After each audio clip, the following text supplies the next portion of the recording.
এইমাত্র পাওয়া বড় খবর, বিশ্বজুড়ে তেল সংকটের প্রভাব এখন সরাসরি বাংলাদেশে পড়তে শুরু করেছে।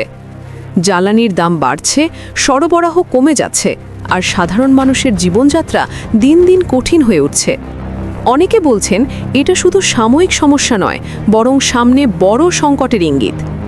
চলুন বিস্তারিত জেনে নেওয়া যাক আজকের সবচেয়ে গুরুত্বপূর্ণ খবরগুলো।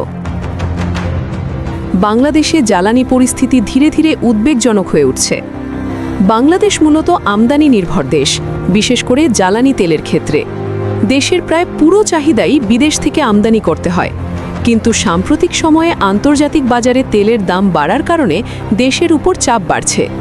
অনেক জায়গায় তেল সরবরাহ স্বাভাবিক থাকলেও কিছু কিছু এলাকায় সংকটের লক্ষণ দেখা যাচ্ছে।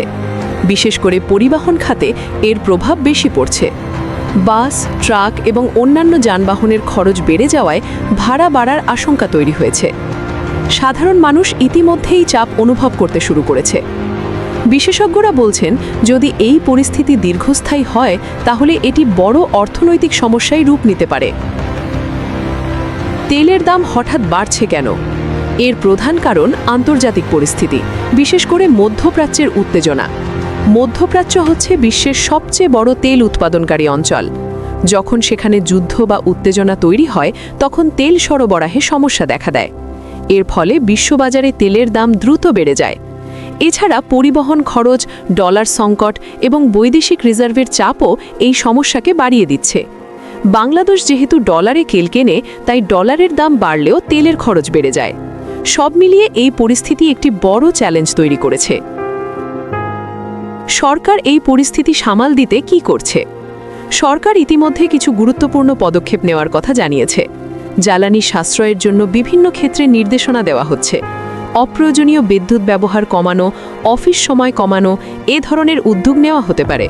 এছাড়া বিকল্প জ্বালানির ব্যবহার বাড়ানোর বিষয়েও আলোচনা চলছে।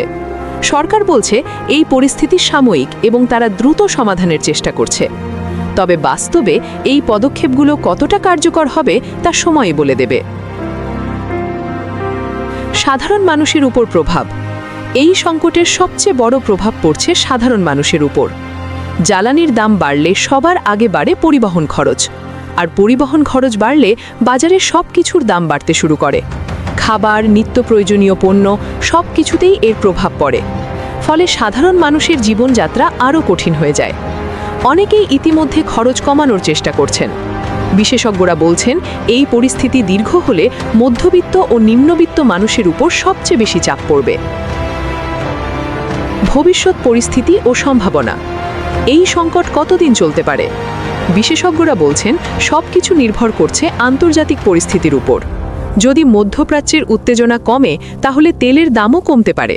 তবে যদি পরিস্থিতি আরও খারাপ হয়, তাহলে তেল সংকট আরও গভীর হতে পারে। বাংলাদেশ বিকল্প উৎস খোঁজার চেষ্টা করছে এবং দীর্ঘমেয়াদে জ্বালানি খাতে পরিবর্তন আনার পরিকল্পনা করছে। এখন সবার নজর পরিস্থিতি কোন দিকে যায়।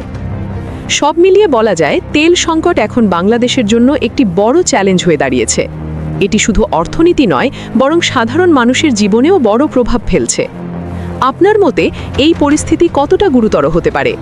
কমেন্ট করে আপনার মতামত জানান এবং এমন গুরুত্বপূর্ণ খবর পেতে হাওয়া নিউজ সাবস্ক্রাইব করুন, সাথে থাকুন।